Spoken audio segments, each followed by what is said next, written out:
Welcome to the Business Focus Live, where we discuss and project business-minded people and business-related events. Today we are here with one man who founded Baobab Entrepreneur. His name is Yaya Sarkodie. He's the founder and CEO. Yaya, welcome.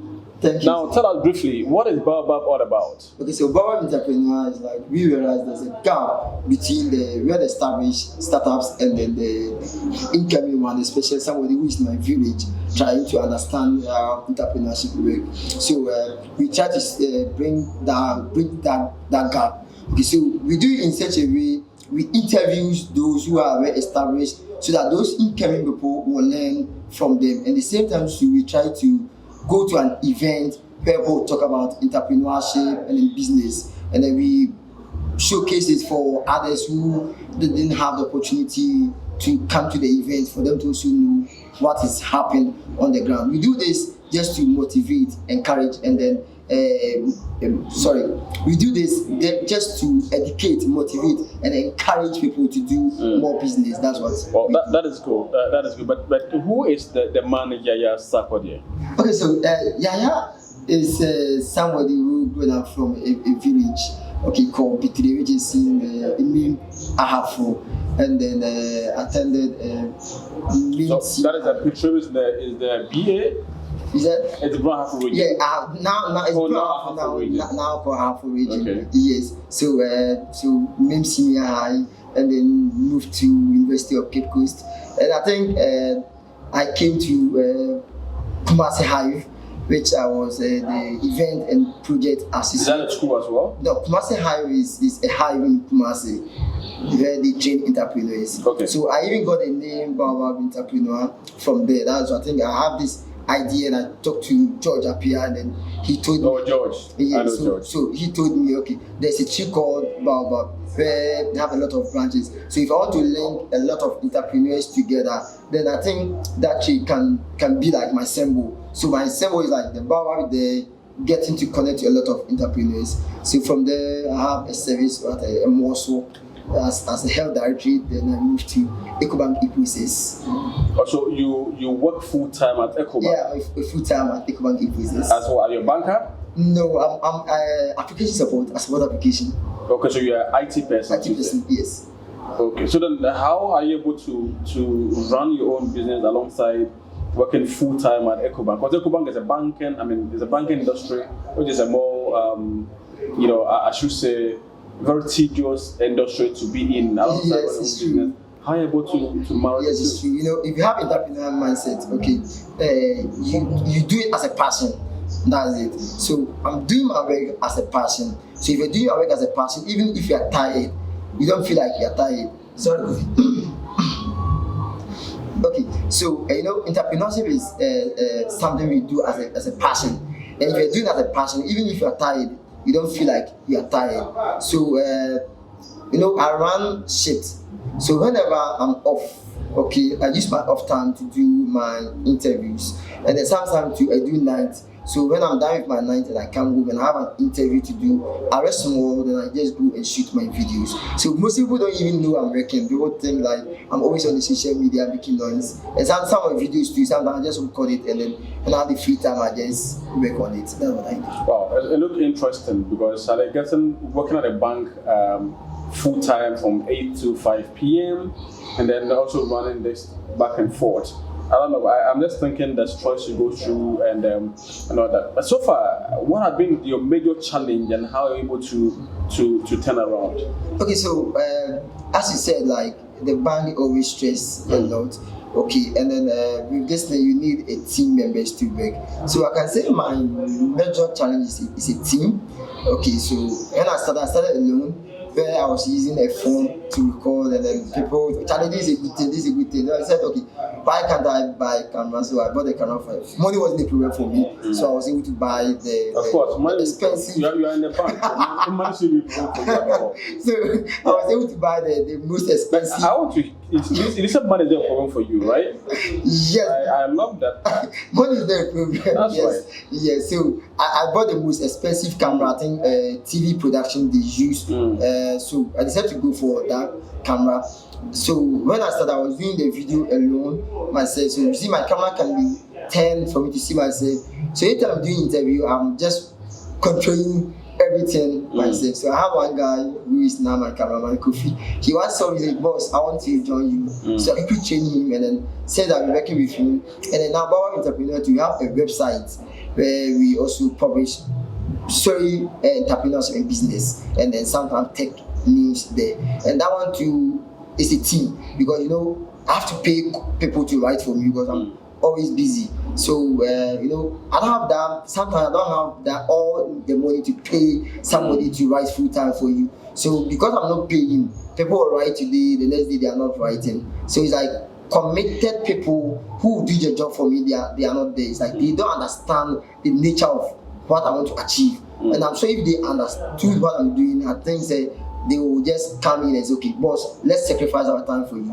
And the moment I have like 3 people sacrificing for me, I have a lot of people, but I have solid 3 people sacrificing. And volunteering? Yes, all of them volunteering. I think aside the teamwork, is there any other challenge that you face as a young entrepreneur? Okay, so I can say getting people to push what I'm doing is another challenge, and I think money at a point that also come in. Money is an issue for you. Money at a point, okay, it's not an issue when I started, but as I grow, you need to scale up. Yes, so because as you speak now, I was yesterday, this morning I was even discussing with a friend that if I have the money to pay people for like 3 months continue, I know Bawa Entrepreneur will be like, people will be just running up and down looking for Bawa Entrepreneur. But because I don't have that money to pay for people to work for me full time, because let's say my cameraman like this, sometimes I need him, but he also have his own agenda. And you know you don't pay him, so you have to forget about the project and let it go. So that you have one of the issues also is funding to scale up. Yes. All right. Yes. And then you mentioned earlier on about the teamwork. Teamwork. You mentioned about commitment of people to work with. Yes. As you speak now, how many people are in your team? I can say we are like 10 or so. 10 or so, but the committed people I can say like, let me put it to say like 4. Okay. Okay. Now let's go back a bit.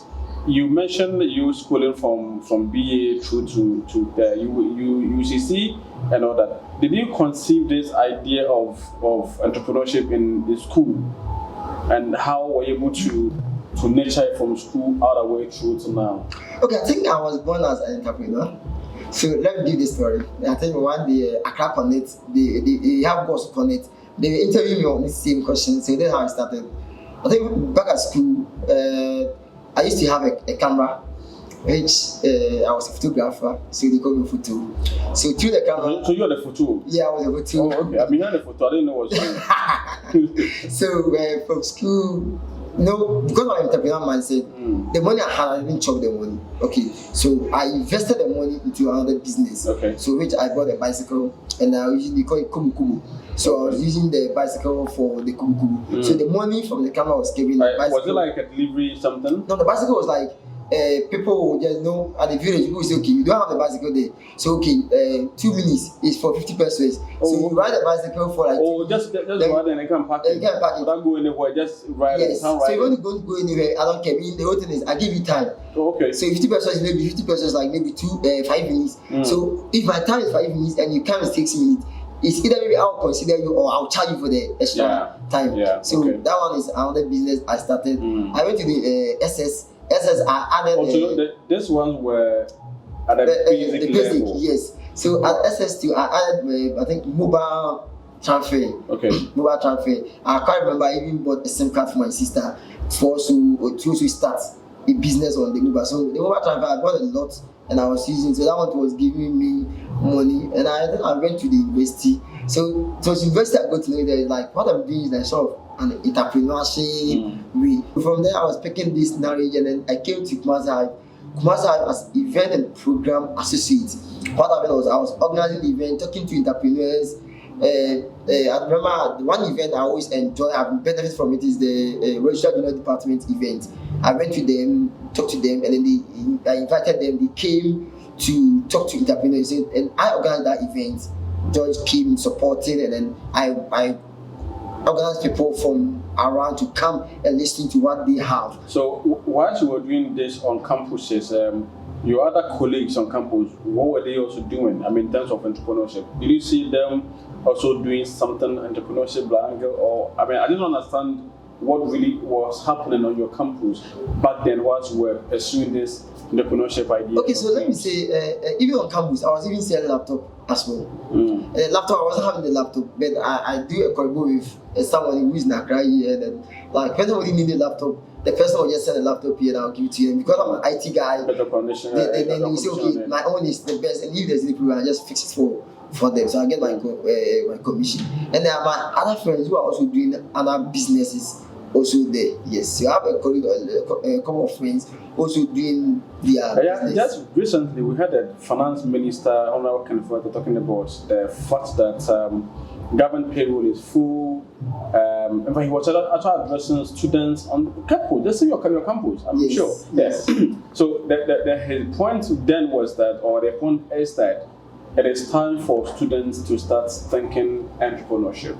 What do you make of that statement, and then what do you, I mean, what's your recommendation to the government of the day, and then to the entrepreneurship or the student body as well? Okay, so when you talk about the student entering entrepreneurship, I think is the best way every student should focus. Okay, so let's say back at campus, myself, I used to develop a website for people and charge.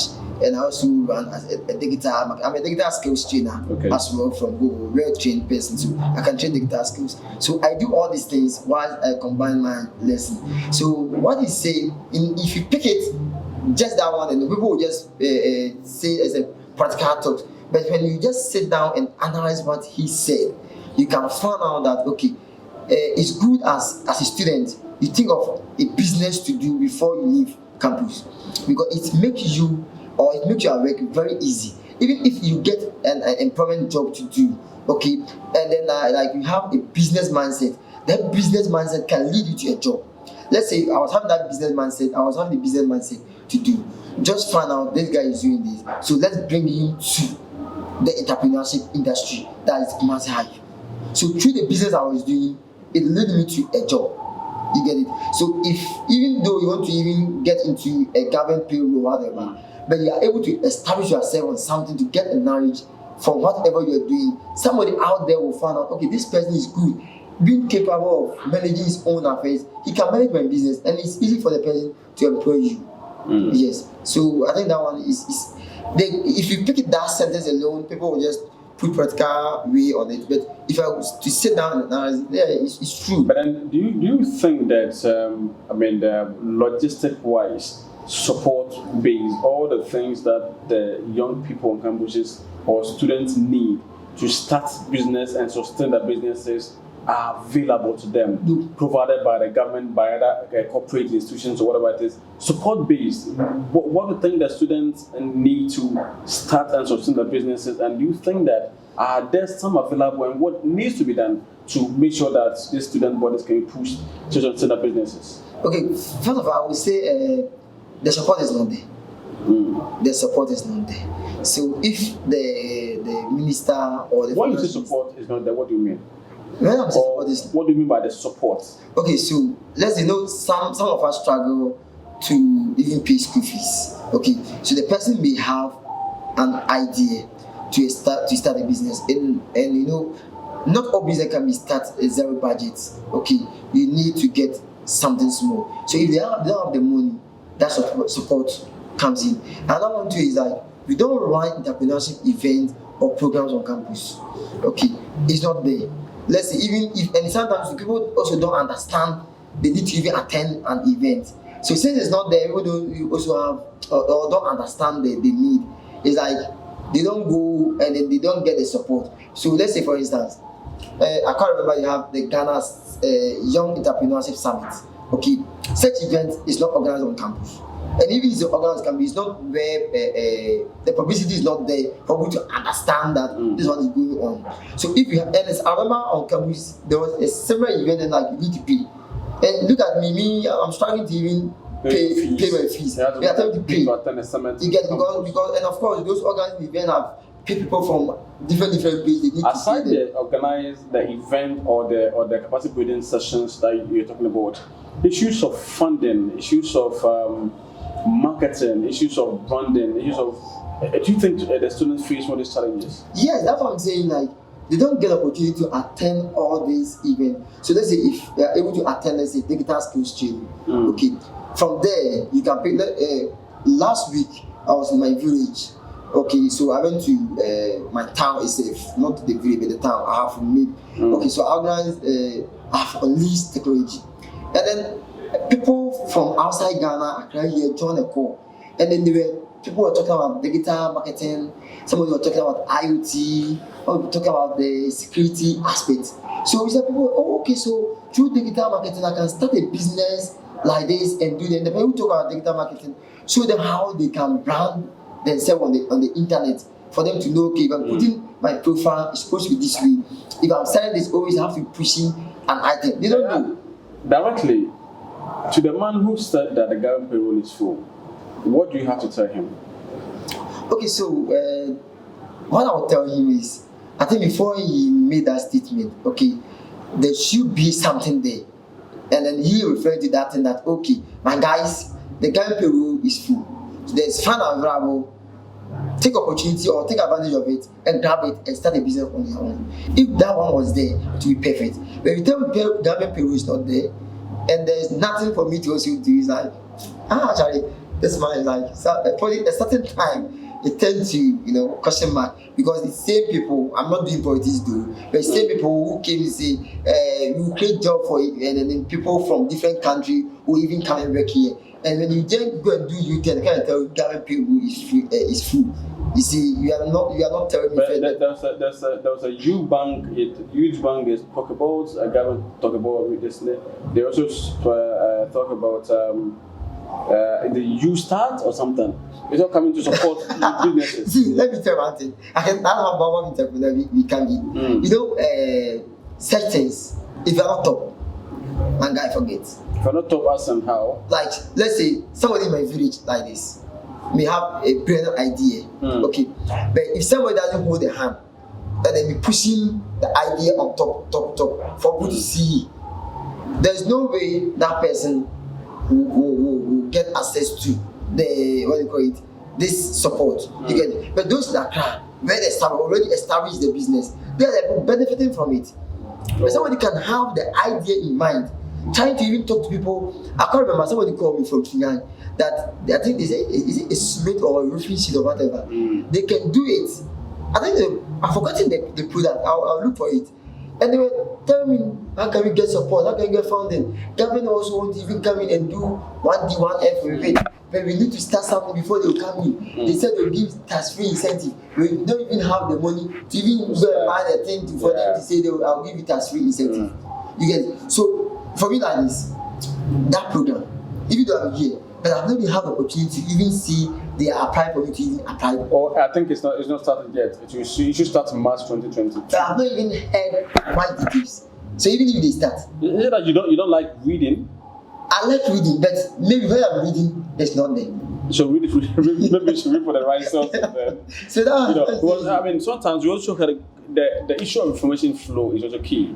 The info is there. Young guys don't have access to it because maybe where it is located, you don't have access to that location to get information that you need, or it's not there at all. But what about what it is? Have you heard about the African Continental Free Trade Area that everybody after?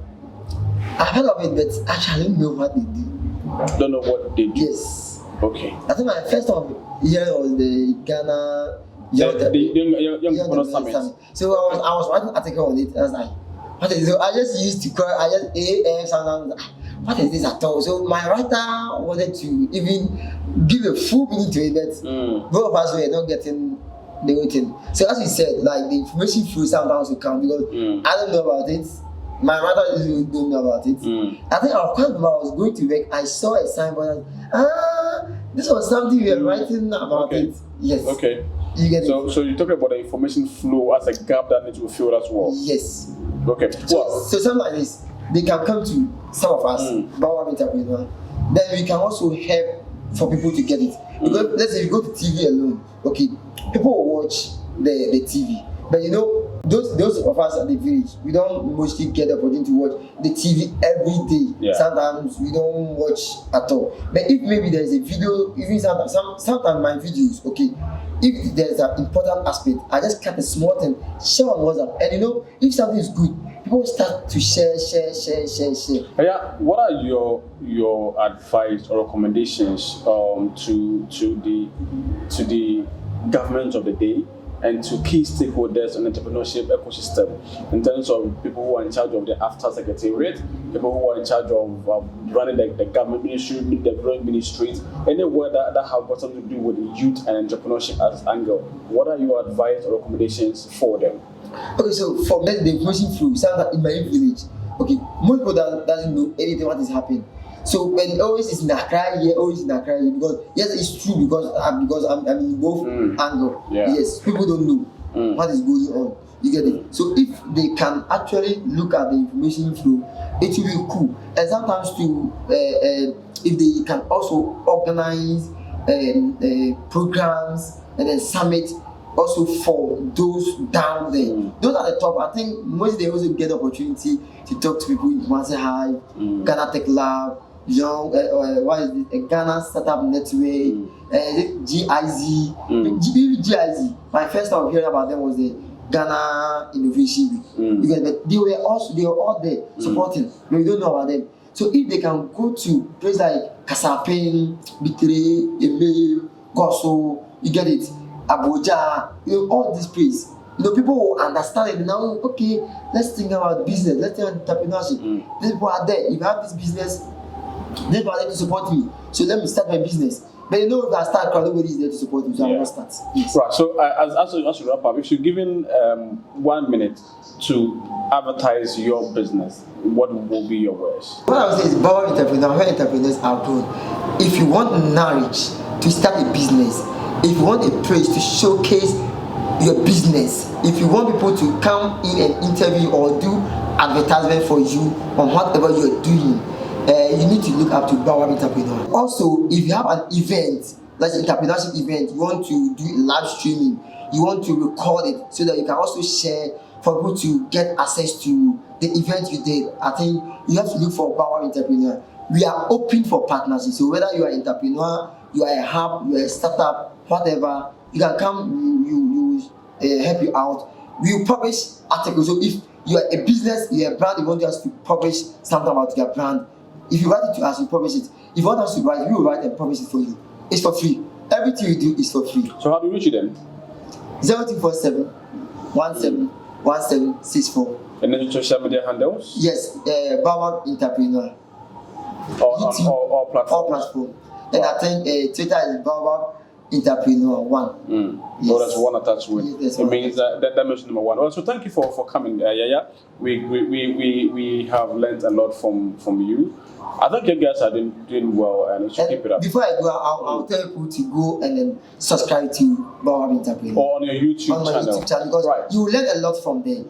And sometimes it's fun because let's say the way I enjoy the red carpet, when there's an event in our red carpet, you get to learn from people. Wow, these people are doing this. People are doing so there's these people who are doing that. Could you imagine that on the red carpet? I was on the red carpet with Metro TV host, and I didn't know, and I was making fun of it. Because later I was told, hey, he's the host from Metro TV. Right. So, like Yaya said, subscribe to the channel of Bawab Entrepreneur on the YouTube channel, right? Yes. And then follow them on Facebook, Instagram, Twitter as well, and all other social media platforms. My name is Solomon Ajay, and this is the Business Focus Live. We will be right back. Welcome back to the Business Focus Live. My name is Solomon Ajay.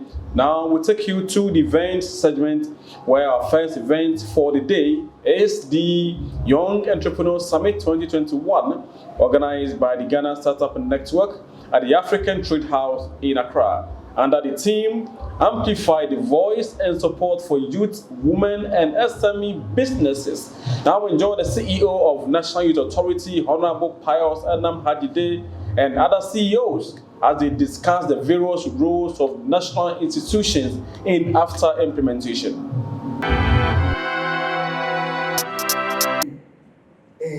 Strategies for us to be able to leverage on what we do to export to other countries. And after is I can say low-hanging fruit, and it's for us to take advantage.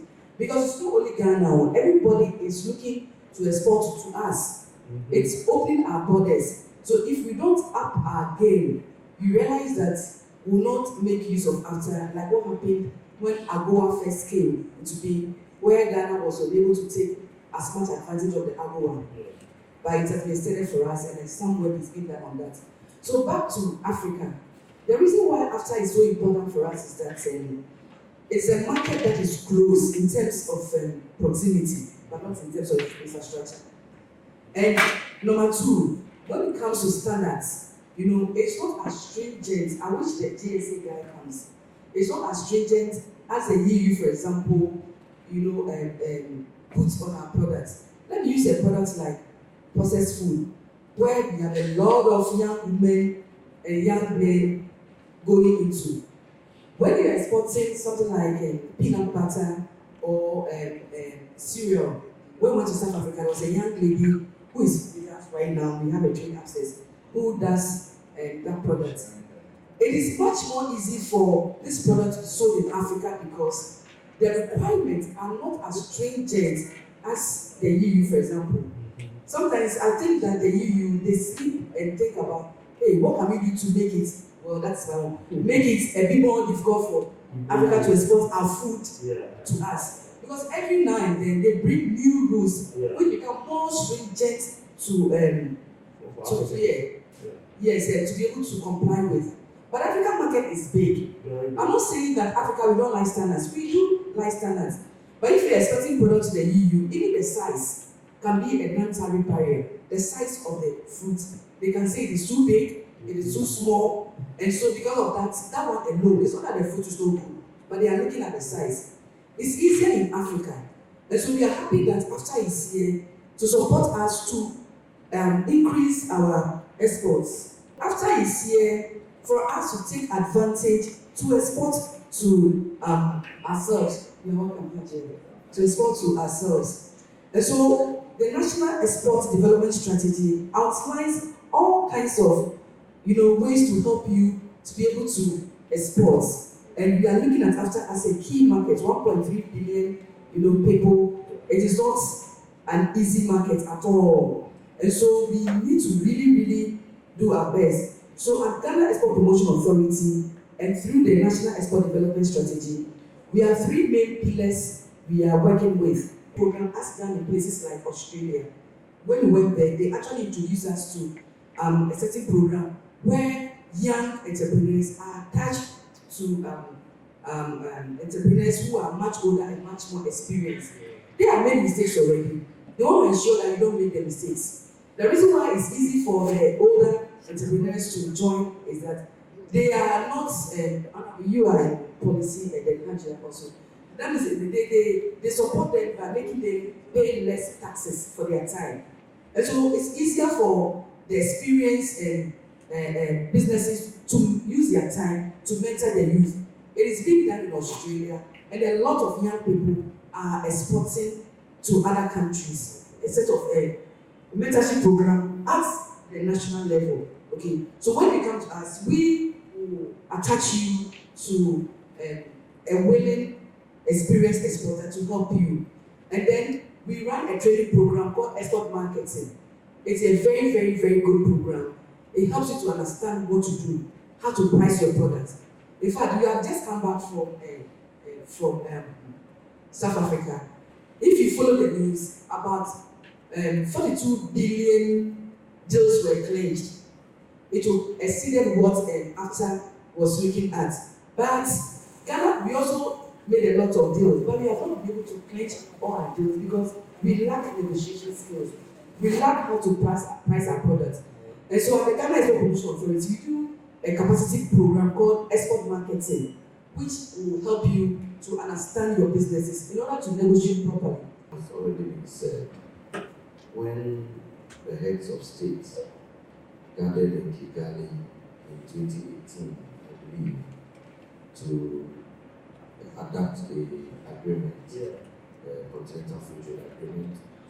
and when also President Akufo-Addo handed over this building to the Secretariat, what our heads of state were doing was to bring down those barriers that some people are known to us, motivated by considerations unknown to us, gathered in Berlin many years ago, and imagined Africa in their own economic interests.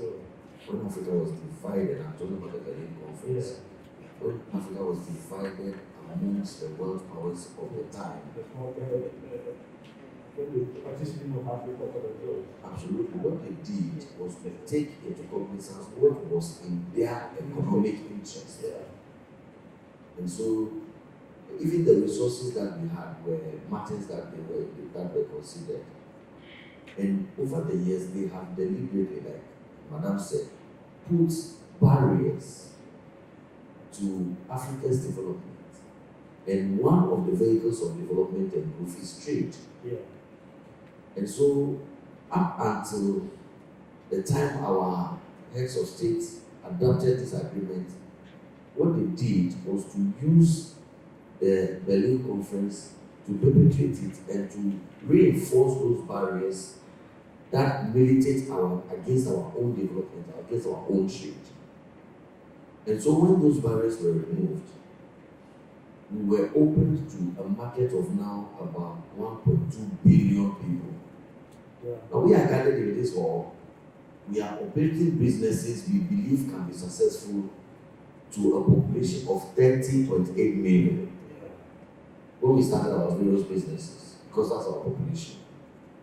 If we can do well and thrive and make some profit and employ people with 30.8 million, imagine what you can do with 1.2 billion people. A combined GDP of about 3.4 trillion US dollars.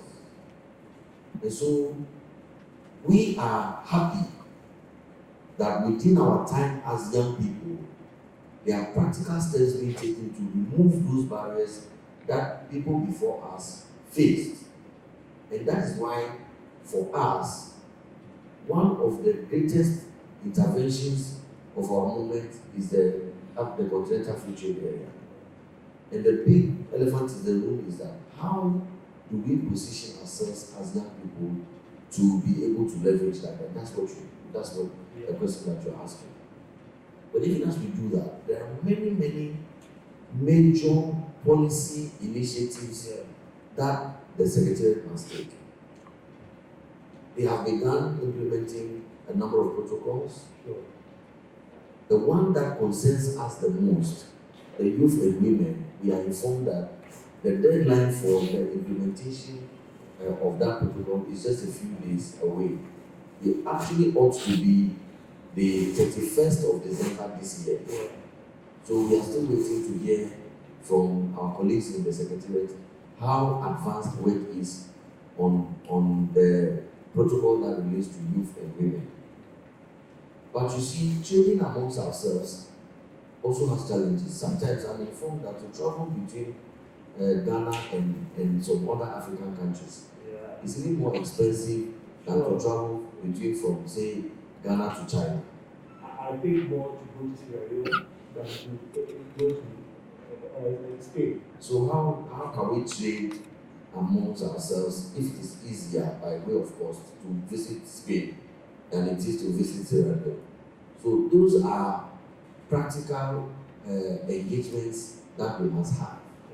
Okay, and the integration must be deepened beyond the protocols. The protocols are good, but infrastructure. I mean, how about a common highway that drives across us, and we can plan those roads. Even telecommunication. Sometimes the cost of communicating amongst ourselves is even much more expensive than communicating. I'm highlighting this because, like I informed you earlier, I may not have the time to sit through the whole night, and maybe it may not be the opportunity. But once our colleagues from the AFC, the AFCFTA are here and so on, they can also take feedback on some of these issues. But for us at the National Youth Authority, we believe that we must incorporate training and information dissemination on the after in our program. It should be a critical part of what we do. Again, Madam is right. The cross-border trade is mostly done by young people and women. And in Ghana, over 64.3% of the youth are in the labor force. And so we must be strategic in taking advantage of the after by even identifying products and services where we have competitive advantage and apply ourselves in those areas. For Maslow is microfinance and social center, and we are under the office of the president. And it was established in 2006. And the mandate for Maslow is just to take care of the people and by way of wealth creation and job creation. And talking about the people, as my earlier speakers have mentioned, when you look at the informal sector, in terms of trade, women and youth dominate the sector. So in terms of our support from Maslow, we have been so much targeting women and then youth. So when you look at our statistics, for example, since 2018, 172 million Ghana cedis has been disbursed for Maslow. And out of the 172 million cedis disbursed, 80% of such funds went to women, and the 20% are youth. And when I talk about women, there are youth within the women as well, because most of these people that we help are the youth who also qualify as women. So with Maslow, we have so many products, and the products are said that we have the microcredit. The microcredit is basically group loans, and those ones, we have 25 people in the group. Before we assumed in 2017, they used to give 500 Ghana cedis each to each person in the group. But we thought that 500 Ghana cedis was not enough. So we raised it to 1,000 Ghana cedis for each person. But even the 1,000 Ghana cedis, traveling across Ghana, you go to certain places and they think the 1,000 Ghana cedis is still too much for them. Because someone just needs like 300 Ghana cedis just to start a business. And for now, we maintain it at 1,000 Ghana cedis per person in the group, making 25. And how it works is that we have 3 people in the group who are basically the coordinators. We have the chairperson, secretary, and treasurer. And those 3 people are the ones who coordinate the group in terms of repayments, when they have to meet, and all of that. And even before 2017, our interest rate was 24%. And through the board of Maslow, we reduced it to 12% per annum. So I can say that we have the lowest interest rate in Ghana, so far as the microfinance sector is concerned. All right, so welcome back. Now we'll take you to the second video for the day, the Young Entrepreneur Awards 2021 that recognized and celebrated deserving young entrepreneurs across the entire country, Ghana. Please enjoy the video. To do us the honor to present some of the nominees, some of the award winners for the night, with a round of applause, please. It's now time to know those who voted, those who won, and those who will be carrying the rest of the title, the prestige that goes with it, throughout the rest of the year.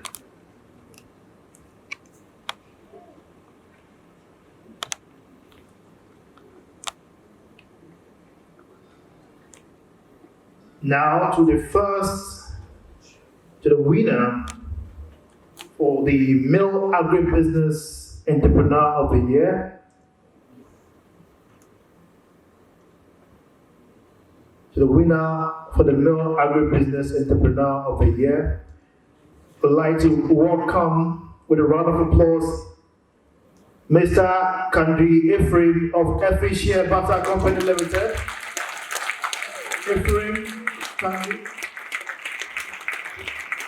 You can do better. It's been a very interesting year, and I'd like to congratulate him for being the Male Agribusiness Entrepreneur of the Year 2021.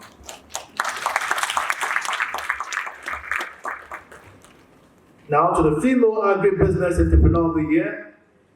Help me with a round of applause. Welcome Ivy Ray. Ivy. She is the CEO of Kampman Enterprise. Kampman Enterprise.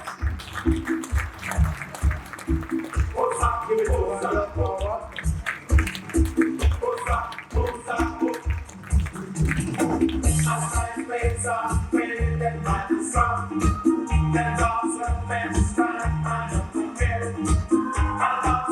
Now to the next category, which is the Construction and Real Estate Entrepreneur of the Year. Construction and Real Estate Entrepreneur of the Year. This award goes to number 1 Construction and Real Estate Limited. Number 1 Construction and Real Estate Limited. Abukari Ali. Abukari Ali. Abukari Ali, number 1 Construction and Real Estate Limited.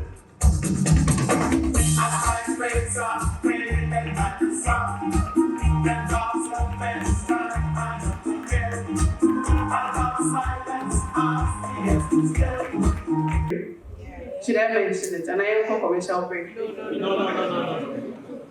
Hey, and I remember me and I want to move on, right? And now to the Male Entrepreneur of the Year. Well, the name starts with an M. Okay. And ends with an S. I think I've given you enough clue, right? Is the award ready? Is the plug ready? With a resounding round of applause, shall we welcome Mr. Michael Labi.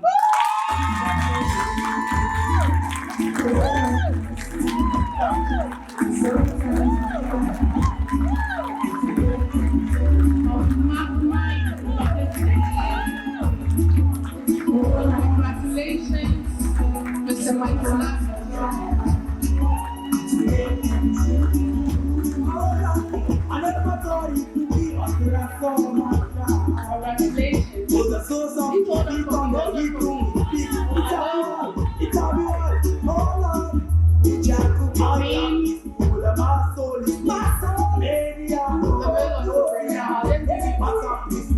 A minute to just say something briefly to us, and then we take it up from there.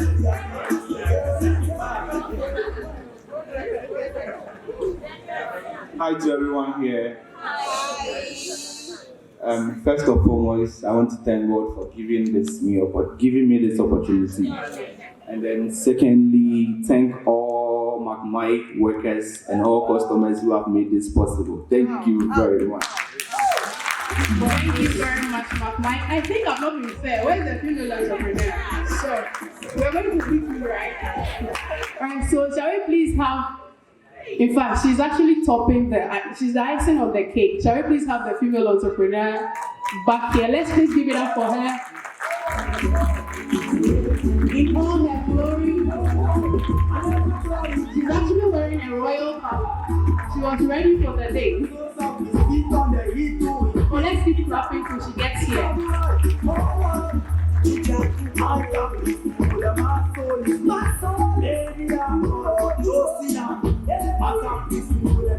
Okay, so first of all, I'd like to thank God for bringing Western Montessori School this far. And I would like to thank my family, my friends for their support, their votes. I wouldn't have won without their votes, Yes, so thank you all so much. I'm so grateful. And I dedicate this award to every child of Western Montessori School. Yes. Our motto is academic excellence, our hallmark. And I hope that this win shows them that with God, they can do anything. Thank you. Thank you very much. And I was going to allow this voice to just go without hearing it. Forgive me. Please, are you married or single? The guys want to know. Please, she's married. Sorry. All right. Please, so to the award winners, there's a box actually you can, to protect your awards. After the show, you go backstage and pick your box. like the packaging for the awards and put it in. So we don't want to hear, I was going home and it got broken on the way. So kindly protect your awards for us. Thank you very much. Right, so let's congratulate all the award winners for this great honors done them as we wish them well in their future endeavors. Let's now take a look at the business event schedule for the week ahead of us.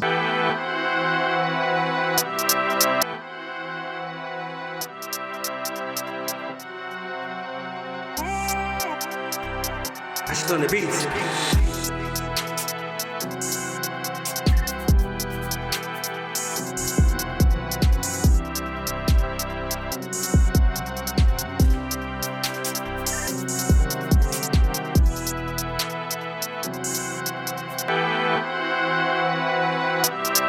All right, so we wrap it all up today with a business quote from Mahatma Gandhi, who said, "First, they ignore you, then they laugh at you, and then they fight you, and eventually you win."